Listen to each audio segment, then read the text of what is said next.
Sir, KM Shaji കുറച്ച് ദിവസമായിട്ട് ഈ വർഗീയ പ്രസംഗങ്ങൾ നടത്തുന്നത് വഴി ശ്രദ്ധേയനായിട്ടുണ്ട്. വെള്ളാപ്പള്ളി പറഞ്ഞാൽ കുഴപ്പമില്ല, ഞാൻ പറഞ്ഞാൽ വർഗീയത. ഇന്ന് ആമുഖത്തോടു കൂടി ഷാജി പറയുന്നത് എന്താണെന്ന് വെച്ചാൽ, UDF ഭരണം പിടിക്കേണ്ടത് മുസ്ലിം സമുദായത്തിന് വേണ്ടി ആകണം. സമുദായത്തിന് സ്കൂളുകളും കോളേജുകളും വാങ്ങിയെടുക്കലാകണം ലക്ഷ്യം. നഷ്ടപ്പെട്ടു പോയ 9.5 കൊല്ലത്തിൻ്റെ ആനുകൂല്യങ്ങൾ തിരിച്ചു പിടിച്ച് സമുദായത്തിന് കൊടുക്കാനാകണം. ഇതാണ് ഷാജി പറയുന്നത്. എന്താണ് ഷാജിയുടെ ലക്ഷ്യം? ഈ വർഗീയത വെറുതെ പറയുകയാണോ, അതോ മുസ്ലിം ലീഗിൽ കുഞ്ഞാലിക്കുട്ടിക്കെതിരെ ഒരു സീറ്റ് ഇങ്ങനെ ഉറപ്പിക്കലാണോ? എന്താണ് ഇതിൻ്റെ ലക്ഷ്യം? ഈ KM ഷാജിക്ക് മുസ്ലിം ലീഗിനകത്ത് എക്കാലത്തും അദ്ദേഹത്തിൻ്റെതായ ഒരു പവർ പൊളിറ്റിക്സ് കളിക്കുന്ന ഒരാളാണ്. അതിനപ്പുറത്ത് ഈ പറയുന്ന വർഗീയതയിലോ മതനിരപേക്ഷതയിലോ ഈ എക്സ്ട്രീം മതേതരത്വം പറയുന്ന ആളുമാണ്. മതമല്ല മതമല്ല മതമല്ല കാര്യം എന്ന് പ്രസംഗിക്കുന്ന ആളാണ്.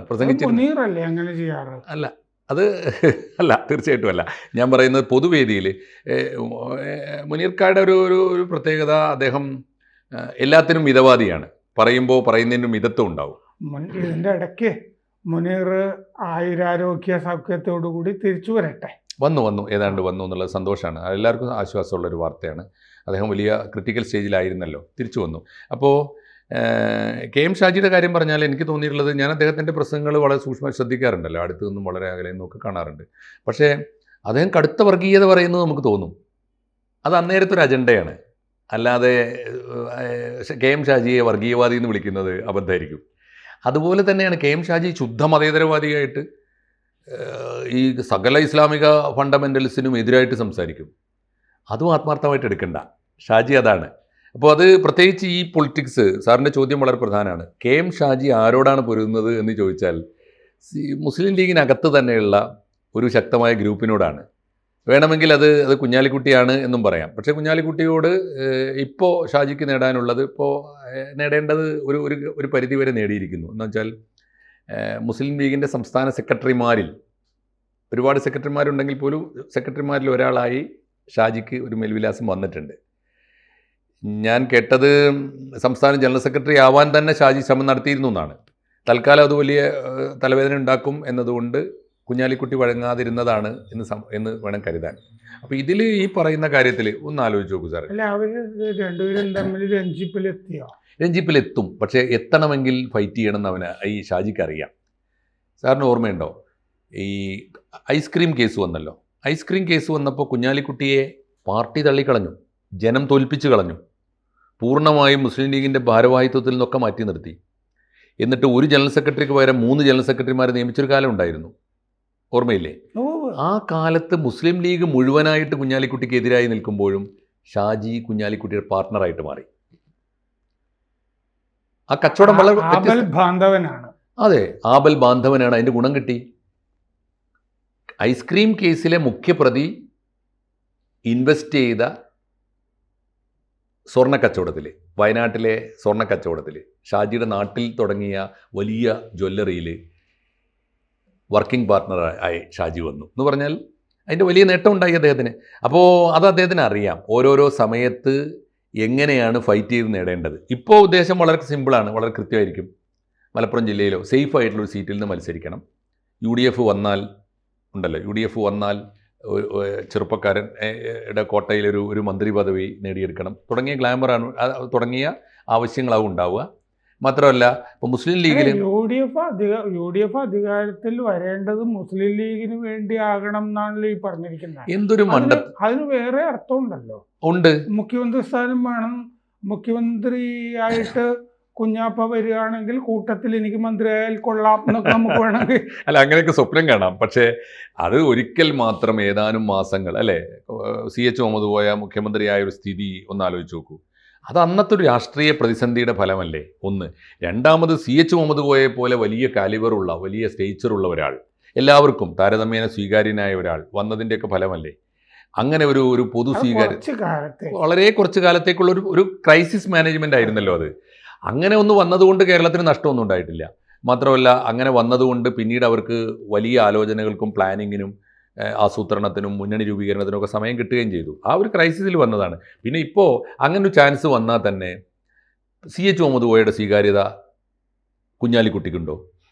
ഉണ്ടെങ്കിൽ അതിൻ്റെ പ്രൊഡക്ടിവിറ്റി ഉണ്ടോ? CH മുഹമ്മദ് കോയയുടെ കോൺട്രിബ്യൂഷൻ കേരളത്തിന് ഇപ്പോൾ എന്തൊക്കെ പറഞ്ഞാലും ഏത് കൂട്ടത്തിൽ നിന്നപ്പോഴും സാക്ഷാൽ മുഖ്യമന്ത്രിയായിട്ട് അച്യുതമേനോൻ്റെ കൂടെ അദ്ദേഹം മന്ത്രിയായിരുന്നു. സാക്ഷാൽ EMSൻ്റെ കൂടെ മന്ത്രിയായിരുന്നു. EMSൻ്റെ കൂടെ അച്യുതമേനോൻ്റെ കൂടെയും പിന്നെ ദീർഘകാലം കരുണാകരൻ്റെ കൂടെയും ആൻ്റണിയുടെ കൂടെയൊക്കെ മന്ത്രിയായല്ലോ. ആ സമയത്തൊക്കെ തന്നെ ഏതെങ്കിലും തരത്തിൽ രാജ്യത്തിനോ നമ്മുടെ സംസ്ഥാനത്തിനോ വിരുദ്ധമായ എന്തെങ്കിലും ചെയ്തു എന്ന് പറയാനില്ലല്ലോ. എല്ലാവർക്കും അദ്ദേഹം സ്വീകാര്യനായിരുന്നു. ഒരു ഭരണഘടനാവാദിയും മതനിരപേക്ഷവാദിയും ഒക്കെ ആയിരുന്നല്ലോ. സാംസ്കാരിക രംഗങ്ങളെ പറ്റിയൊക്കെ ബോധമുണ്ട്, നല്ല ബോധമുണ്ടായിരുന്നു. അപ്പോൾ അങ്ങനെ ഒരാളെവിടെ ഇപ്പോൾ ഇപ്പോൾ ഒന്ന് ആലോചിച്ച് നോക്കൂ സാർ. ഞാൻ നേരിട്ട് ഒരാളുടെ പ്രസംഗം കേട്ടിട്ടുണ്ട്. മലയാറ്റൂർ രാമകൃഷ്ണൻ കോഴിക്കോട് ജില്ലാ കളക്ടറായിരുന്നു. അദ്ദേഹത്തിന് യാത്രയപ്പ് കൊടുക്കുമ്പോൾ, ഞാൻ കൊച്ചുകുട്ടിയാണ്, അപ്പോൾ അദ്ദേഹത്തിന് അവിടെ നിന്ന് യാത്രയപ്പ് കൊടുക്കുമ്പോൾ അദ്ദേഹം പറഞ്ഞ അവസാനത്തെ വാക്ക് എനിക്ക് ഓർമ്മയുണ്ട്. എനിക്ക് കോഴിക്കോട്ട് നിന്ന് പോകുമ്പോൾ ഒരു സങ്കടം മാത്രമേ ഉള്ളൂ. എല്ലാ ആഴ്ചയിലും എന്നെ തേടി ഒരു ഫോൺ വരുമായിരുന്നു. എടാ രാമകൃഷ്ണ, താൻ ചന്ദ്രികയ്ക്കൊരു ഒരു കഥ എഴുതി തന്നില്ലല്ലോ. അത് വിളിച്ചിരുന്നത് CH ആണ്. എടാ രാമകൃഷ്ണ എന്ന് മലയാറ്റൂരിനെ വിളിക്കണമെങ്കിൽ ഉണ്ടാകുന്നൊരു അടുപ്പമുണ്ടല്ലോ, ആത്മബന്ധം. അത് എടാ ഗോപാലകൃഷ്ണ എന്ന് വിളിക്കുന്ന വിളിയല്ലല്ലോ, പിണറായിയുടെ വിളിയല്ല, അത് സ്നേഹം കൊണ്ടുള്ള വിളിയാണ്. ആ അടുപ്പമുള്ള ഒരാളെവിടെ? മലയാളത്തിൽ എത്ര എഴുത്തുകാർ, മലയാളത്തിൽ ഏതെങ്കിലും എഴുത്തുകാരൻ്റെ പേര് ചോദിച്ചാൽ കുഞ്ഞാലിക്കുട്ടിയോട് എത്ര വട്ടം എഴുതി കൊടുക്കേണ്ടി വരും. അപ്പോൾ ആ ഒരു അവസ്ഥ മാറിയിട്ടുണ്ട്. അതുകൊണ്ട് ഇനിയൊരു മുഖ്യമന്ത്രി എന്നൊന്നും ഒരു സ്വപ്നം കാണുന്നുണ്ടാവില്ല. പക്ഷേ വളരെ സിമ്പിളാണ് കാര്യം. ആളുകളിപ്പോൾ ഒരു കാര്യം വളരെ കൃത്യമാണ്. UDF വന്നാൽ മുസ്ലിം ലീഗിന് നിർണായകമായ സ്വാധീനം ഉണ്ടാകും. എന്താ സംശയമുള്ളത്? കേരളത്തിലെ ഖജനാവിൻ്റെ ഏതാണ്ട് 60% വരുന്ന ബജറ്റ് അലോക്കേഷൻ മുസ്ലിം ലീഗിൻ്റെ വകുപ്പുകളിലാകും. അപ്പോഴും മുസ്ലിം ലീഗ് ഭരിക്കുന്നു എന്നൊക്കെ പറയുന്ന ഈ ആർഗ്യുമെൻറ്റ് ശരിയായിരിക്കും. പക്ഷേ അങ്ങനെ ഭരിക്കാൻ ന്യായമായും ഭരണഘടനാപരമായ അവകാശം ഉണ്ടല്ലോ, രാജ്യത്ത് ഭരിച്ചോട്ടെ, അതിനല്ല കുഴപ്പം. പക്ഷെ അവിടെ എന്തിനാണ് ഈ വർഗീയത പറയുന്നത്? ആരെങ്കിലും പറഞ്ഞിട്ടുണ്ടോ? അങ്ങനെയാണെങ്കിൽ വേണ്ട. ഇപ്പോൾ R. ശങ്കർ കേരളത്തിൻ്റെ മുഖ്യമന്ത്രിയായല്ലോ. R. ശങ്കർ മുഖ്യമന്ത്രിയായപ്പോൾ ഞാൻ ഈഴവന്മാർക്ക് വേണ്ടി ഭരിക്കുന്നു, വിട്ടുകൊടുക്കരുത് എന്ന് പറഞ്ഞിട്ടുണ്ടോ? വേണ്ട.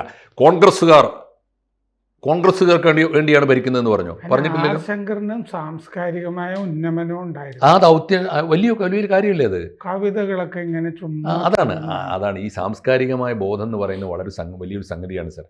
അപ്പോൾ ഇതിപ്പോൾ ഷാജി എന്തിനാണ് ഈ വർത്തമാനം? ഡൽഹിയിൽ അത് ആലോചിച്ച് നോക്കൂ. ദുബായിലെങ്ങാണ്ട് ഒരു പത്രസമ്മേളനത്തിലാണ് അദ്ദേഹം വീണ്ടും ന്യായീകരിക്കുന്നുണ്ട്. ഞാൻ പറഞ്ഞത് തന്നെയാണ്. 9.5 കൊല്ലമായി മുസ്ലിം സമുദായത്തിന് നഷ്ടപ്പെട്ടിരിക്കുന്നു. ആ പറയുന്നത് ബേസ്ലെസ് അല്ലേ? അല്ലെങ്കിലും മുസ്ലിം കമ്മ്യൂണിറ്റിക്ക് നേട്ടങ്ങൾ ഉണ്ടായതിനെക്കുറിച്ച് ഞാൻ നടത്തിയിട്ടുണ്ട് ഒരു പഠനം. വ്യക്തിപരമായി ഞാൻ നടത്തിയ പഠനത്തിൽ തന്നെ മുസ്ലിം കമ്മ്യൂണിറ്റിക്ക് നിയമനിർമ്മാണം കൊണ്ട് നേട്ടമുണ്ടാക്കിയ ഗവൺമെൻറ്റുകൾ UDF ഭരിച്ചപ്പോഴല്ല, മൗലികമായ നേട്ടം ഉണ്ടാക്കിയതൊക്കെ EMS ഭരിച്ചപ്പോഴാണ്. 57 67 ആണല്ലോ. സാറിന് നന്നായിട്ട് അറിയാവുന്നതാണല്ലോ. അത് പ്രീണനമായിരുന്നു. അതുകൊണ്ട് നഷ്ടം പറ്റിയത് പാർട്ടിക്കാണെന്നൊക്കെ പിന്നീട് EMS തന്നെ വിലയിരുത്തിയിട്ടുണ്ട്. പ്രത്യേകിച്ച് സംവരണത്തിന്റെ കാര്യത്തിൽ സംവരണം EMS കൊടുത്തല്ലേ? PSC സംവരണം എന്തെല്ലാം പോസ്റ്റുകൾ, എന്തെല്ലാം കാര്യങ്ങൾ. അപ്പോൾ അത് മലപ്പുറം ജില്ല, കോഴിക്കോട് കാലിക്കറ്റ് യൂണിവേഴ്സിറ്റി, ഈ പറഞ്ഞ ഉത്തരവാദപ്പെട്ട പോസ്റ്റുകളിലൊക്കെ തന്നെ PSC മെമ്പറായിട്ട് വന്നത്, ചീഫ് സെക്രട്ടറി ആയിട്ട് വന്നത്, ചീഫ് എഞ്ചിനീയർ ആയിട്ട് വന്നത്, ഈ പോസ്റ്റുകളിലൊക്കെ മുസ്ലിങ്ങൾക്ക് പരിഗണന കൊടുത്തത് EMS ആണ്. അപ്പോൾ ഇടതുപക്ഷം ഭരിച്ചതുകൊണ്ട് മുസ്ലിം കമ്മ്യൂണിറ്റിക്ക് എന്തോ കാര്യമായ നഷ്ടമുണ്ടായി എന്ന് പറയുന്നത് ബേസ്ലെസ് അല്ലേ, വസ്തുതാവിരുദ്ധമല്ലേ? പിന്നെ എന്തിനു മാർക്സിസ്റ്റുകളല്ലേ വലിയ സഹായം ചെയ്തത്? കാരണം മാപ്പിള ലഹള വർഗസമരം എന്ന് പറഞ്ഞു കൊടുത്തില്ലേ? വർഗസമരം എന്ന് മാത്രമല്ല, സ്വാതന്ത്ര്യ സമരമായി പ്രഖ്യാപിച്ച് പെൻഷൻ വാങ്ങിച്ചില്ലേ? അതൊക്കെ ഉണ്ടായല്ലോ. അതൊക്കെ ഞാൻ പറയുന്നത് അതൊക്കെ ലീഗ് ഭരിച്ചിട്ടാണോ? ലീഗ് ഭരിച്ച കാലത്തല്ലല്ലോ. ആ പറയുന്നത് തന്നെ വസ്തുതാവിരുദ്ധം. രണ്ടാമത്തെ കാര്യം, UDF അധികാരത്തിൽ വരണം എന്ന് രാഷ്ട്രീയമായി ഷാജിക്ക് പറയാം. പക്ഷേ UDF അധികാരത്തിൽ വന്നില്ലെങ്കിൽ മുസ്ലിം സമുദായത്തിനാണ് നഷ്ടം, ഞങ്ങൾ തിരിച്ചു പിടിക്കും എന്ന് പറയുന്നതിൽ എന്താ അർത്ഥമുള്ളത്? UDF അധികാരത്തിൽ വന്നാൽ കേരളത്തിന് നഷ്ടം, അല്ലെങ്കിൽ UDF അധികാരത്തിൽ വന്നില്ലെങ്കിൽ കേരളത്തിനാണ് നഷ്ടം. പിണറായി വിജയൻ കേരളത്തെ കട്ടുമുടിക്കുന്നൊക്കെ പറയാം. അത് നമുക്ക് മനസ്സിലാക്കാം. അതല്ലേ പറയേണ്ടത്? ഏതെങ്കിലും ഒരു പ്രത്യേക സമുദായത്തിന് വേണ്ടിയാണോ ആരെങ്കിലും അധികാരത്തിൽ വരുന്നത്? സമുദായത്തിൻ്റെ പേരുള്ള പാർട്ടികൾ ഉണ്ടാകും. അവർക്ക് അവരുടെ താല്പര്യങ്ങൾ അതാത് മുന്നണിയിൽ പറയുന്നുണ്ടാകും, ആവശ്യങ്ങൾ നേടുന്നുണ്ടാകും. അപ്പോൾ ഇത് ആർക്ക് വേണ്ടിയാണ് ഷാജി പറയുന്നത്? ഷാജി പറയുന്നത് ഷാജിക്ക് വേണ്ടിയാണ്, മറ്റാർക്കും വേണ്ടിയല്ല. ഷാജിക്ക് എന്തോ കമ്മ്യൂണിറ്റിയുടെ ഒരു ചാമ്പ്യനാണ്, കുഞ്ഞാലിക്കുട്ടിക്ക് ഇല്ലാത്തൊരു സമുദായ താല്പര്യം എനിക്കുണ്ട് എന്ന് വരുത്താൻ ഷാജി ശ്രമിക്കുന്നുണ്ടാവും. പക്ഷേ ഷാജിയെ ജനം കാണുന്നുണ്ട്, ചരിത്രം കാണുന്നുണ്ട്. കുഞ്ഞാലിക്കുട്ടിയെ കേരളം തള്ളിക്കളഞ്ഞപ്പോഴും ഷാജി ആരുടെ കൂടെയായിരുന്നു? കുഞ്ഞാലിക്കുട്ടി സമുദായ വിരുദ്ധനാണ് എന്നും അധാർമിക വൃത്തിയുടെ ആളാണ് എന്നും പറഞ്ഞിട്ട് മുസ്ലിം ലീഗും മുസ്ലിം കമ്മ്യൂണിറ്റിയും കേരളവും കുറ്റിപ്പുറം മണ്ഡലവും ഒക്കെ കുഞ്ഞാലിക്കുട്ടിയെ തള്ളിക്കളഞ്ഞപ്പോൾ കൂടെ നിന്ന ആപൽഘട്ടത്തിൽ എനിക്ക് തോന്നുന്നത് ഇത്തരം ചർച്ച കഴിഞ്ഞപ്പോൾ ഇത്തരം പ്രസംഗങ്ങൾ ഇനിയും ഷാജിയിൽ നിന്ന് പ്രതീക്ഷിക്കാം, മറ്റേ സ്ഥാനാർത്ഥി ആകുന്നത് വരെ. അതെ, തീർച്ചയായിട്ടും പ്രതീക്ഷിക്കാം. സ്ഥാനാർത്ഥി ആയാൽ എന്ത് എന്നുള്ളത് പിന്നെ കാണണം. എന്തായാലും എനിക്ക് തോന്നുന്നത്, എൻ്റെ ഒരു നിരീക്ഷണം പറയാം സാറേ, യഥാർത്ഥ വർഗീയവാദികളെ ഭയപ്പെടേണ്ടതില്ല. അവർ ആത്മാർത്ഥമായിരിക്കും. ആ പറയുന്നതിൽ സിൻസിയറിറ്റി ഉണ്ടാവും, മനസ്സുണ്ടാവും, ഹൃദയമുണ്ടാവും. പക്ഷേ സ്വാർത്ഥ താല്പര്യങ്ങൾക്ക് വേണ്ടി വർഗീയത പറയുന്നതും മതനിരപേക്ഷത പറയുന്നതും രണ്ടും ആപൽക്കരമാണ്. സൂക്ഷിക്കേണ്ടിയിരിക്കുന്നു ഇത്തരക്കാരെ. അതുകൊണ്ട്